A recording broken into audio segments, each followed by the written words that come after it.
All right, let's have some fun here. So Vivek Ramaswamy went on News Nation to talk to Chris Cuomo, and they got into an epic scream fest. This was a super duper heated debate where they go back and forth, and they very clearly don't like each other. So let me just say right off the bat, I actually kind of like Vivek doesn't go a single day without going on some outlet. It could be like a small podcast or a big podcast or some random cable news channel or Fox News or CNN. Homie is out there. You want to talk about somebody who's like relentless in getting out there and giving interviews? That is Vivek Ramaswamy. So from the hustle perspective, I actually appreciate him. Couldn't disagree with him more on like literally any and all the policies. And by the way, he's a con man. Like people don't talk about that nearly enough, how his record in business is super sketchy, fraud, etc. And of course, Chris Cuomo, he's over there on the graveyard of cable news. News Nation, that's what they are. It's like all the old school washed up cable news hosts go on News Nation. But anyway, so they get into it, and it is spicy. He hasn't even been on my show. I'm just watching you get slapped around by her, and I'm wondering what your strategy is. The fact of the matter is, Chris, my strategy is calling out the mainstream media like I did to Kristen Welker at the start of that debate. I asked her about the Trump-Russia collusion hoax, told her to look the audience in the eye and apologize to them. Just like I'll tell you, you're part of the mainstream media despite pretending like you're not. Look the audience in the eye and tell them how you covered for your brother for all that happened. I'm part of the mainstream media. Hey, listen. And you play the same games that the rest of the mainstream media does. Take care of your doing family? it tonight. That's fine. You've been covering for your brother. You have been playing a game. You were kicked off for my brother. Of course I help my brother. Yeah, of course I do. And you know what? That's been journalistic. Oh, boy. Oh, boy. All right, so we get to the heart of the issue here. So Vivek is pointing out that Chris Cuomo violated journalistic ethics by covering for his brother in the midst of his 48 scandals, including sending grandparents with COVID back into nursing homes where then everybody proceeded to die, and then they covered up the numbers of the deaths. Yeah, covering for him on that, that was bad. And look, it's true. CNN never should have allowed Chris Cuomo to interview Andrew Cuomo, and they sit there and joke around and have fun and talk about, hey, remember when we were growing up and mama would make us spaghetti? Yeah. And it was always a bad look. It was always a bad look. It was always unprofessional. And Vivek's point on that, Vivek's 100% right. Now, I don't co-sign all of his attacks on mainstream media because Vivek likes, I'm sure he's sympathetic to Fox News or Newsmax or One American News Network or the right-wing podcast circuit. And I got news for you. For all the flaws of mainstream media, there's just as many, if not more, in the media that Vivek thinks is the panacea and the solution, right? So I don't co-sign all his attacks on mainstream media, but generally it is true that mainstream media does a horrible job, and Chris Cuomo was a good example of it. And of course, Chris Cuomo is getting his guard up now, and he's how dare you? And he dives into it and says, well, of course I help my brother. Yeah, that was kind of the problem, right? You're supposed to be objective. You could have recused yourself from segments with your brother, not interviewed your brother on air, have others do that. But instead you decided to play patty cakes with him and beef him up and, act like he's going to be the next president of the United States, and that all backfired. Standards that have now been failed, not just by you, but by every member of the broken political media. So yes, it is going to take an outsider to call it out.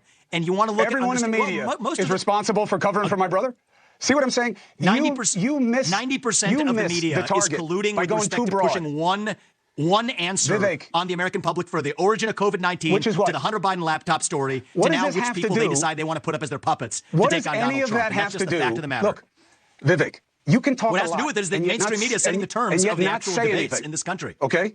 You can talk a lot, but not necessarily be saying anything that's worthwhile. You would know a lot of... Ooh, look, that is generally true of Vivek Ramaswamy, 100%. He talks a lot without saying anything. But on this particular issue so far, he is saying stuff. I mean, I don't agree with all of it, but he is making claims, right? So perhaps not the right time to make that argument, but there's definitely a grain of truth in that argument from Chris. Simple Chris, question. I've been listening to you, and I think that you're a good example of that. Nikki Haley keeps kicking your ass in these debates. I think in the first debate, Vivek had a good first half of it, and then the second half, it's true that Nikki sort of draxed him. I think that's true. But I think in pretty much every debate since, Vivek has done better than Nikki Haley. I'm not saying Vivek was the winner. I think DeSantis probably won most of the debates. Not that it matters. Trump's going to be the nominee. But I don't buy at all that in the subsequent debates, Nikki Haley's beating Vivek. Nikki Haley's act seems sort of tired. And, she's got one note and it's let's wage war on everybody. Who wants to invade Greenland? This is what she does. And yes, mainstream media jacks off to that and loves it. But everybody else in the country is Jesus Christ. Crystal made a good point the other day. She was I don't know what it is, but when you look at somebody like Hillary Clinton, when you look at somebody like Nikki Haley, there does seem to be this thing with female candidates where they feel like I have to prove to everybody I'm tough and I can hang with the guys. So in many instances, they just become outright warmongers, right? That's not every woman in politics. There's plenty that are not like that, but there's some prominent examples of like, oh yeah, I want war with even more countries than you do. That's what I want. And that's Nikki Haley's whole thing. According to the left-wing media. Pick someone else. Chris, give me a freaking break. You turn on social media, you understand. People should watch that debate. I went to New Hampshire. People were laughing at the idea of the mainstream media's coverage of the New York Times columnists and people like you who belong there with one narrative because you have some identity politic vision of what you think a leader of this country. To be fair to Vivek, there was an article that came out just the other day in the New York Times that was about like Nikki Haley and how you can lean into being a woman while still being a phenomenal debater. It's like they're trying to get this narrative going of like, she's a woman and she's a girl boss. And it's like, you're working backwards from your conclusion, right? You're trying to make this a thing.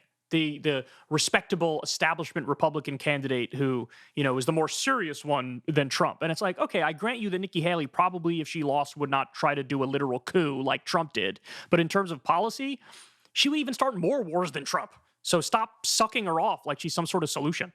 Nikki Haley when in fact is the my grassroots Trojan of this horse? country understand. Well, the fact of the matter is you guys have made a career out of deciding that the America First agenda is not the future of this country. Kick that out of the Republican Party. Put a genteel version that you can control as your little puppet so American politics looks the way you want it to. And yes, many people, you know what? We don't need a Republican Party. It's absurd to claim that like the media can control Nikki Haley. That's definitely not true.